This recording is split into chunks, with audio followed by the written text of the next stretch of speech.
বিটিআৰৰ বাহিৰত দেখা যায় কংগ্ৰেছ সেকেন্ড হ'ব যেন লাগে, বিটিআৰত আহিলে বিপিএফ সেকেন্ড হ'ব যেন লাগে, আকৌ দুজন মানুহৰ লগত কথা পাতিলে কয় নহয় নহয় কংগ্ৰেছহে সেকেন্ড হ'ব। গতিকে তেওঁলোকৰ ভিতৰত দ্বিতীয় আৰু তৃতীয় কোন হ'ব সেইটো আপোনালোকে মোতকৈ বেছি জানিব। কিন্তু মই এটা কথা জানো যে নিশ্চিতভাৱে কোকৰাঝাৰত UPPL জিকিব আৰু দৰং ওদালগুৰিত বিজেপি জিকিব।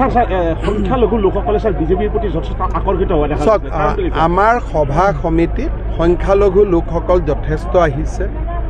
আজি ৰাতিপুৱা মই ৰূপহী চামুগুৰিত সভা কৰিছিলোঁ, যথেষ্ট লোকৰ সমাগম। ইলেকশ্যনত যদি ভোট পৰে তেতিয়ালৈতো আমি বহুত ভোটত জিকিম, কিন্তু এটা কথা আমি সদায় সাৱধানে থাকিব লাগিব যে কংগ্ৰেছে যথেষ্ট অপপ্ৰচাৰ কৰিব, UDFে যথেষ্ট অপপ্ৰচাৰ কৰিব। গতিকে অহা 2 দিন বা 3 দিন এই অপপ্ৰচাৰৰ বিৰুদ্ধে আমাৰ বিজেপিৰ কাৰ্যকৰ্তাসকলে কেনেদৰে যুঁজিব পাৰে সেইটোৰ ওপৰতে ভোটটো নিৰ্ভৰ কৰিব।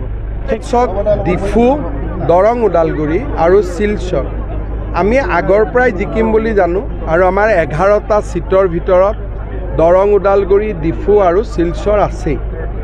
যোৱা 10 দিনত কৰিমগঞ্জ আৰু নগাঁও এই দুইটা সমষ্টিতে বিজেপিৰ অনুকূলে এটা ঢৌ বৈছে আৰু এইটো ঢৌ নহয়, প্ৰকাণ্ড ঢৌ।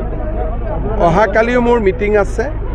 মই ভাবোঁ যে নগাঁও আৰু কৰিমগঞ্জত বিজেপিৰ সপক্ষে যি ঢৌ সৃষ্টি হৈছে, হয়তো আমি এই 5টা সিটৰ 5টাতে আমি জিকি যাম।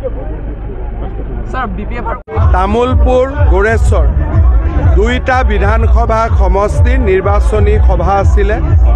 জনসাধাৰণৰ বিপুল উৎসাহ।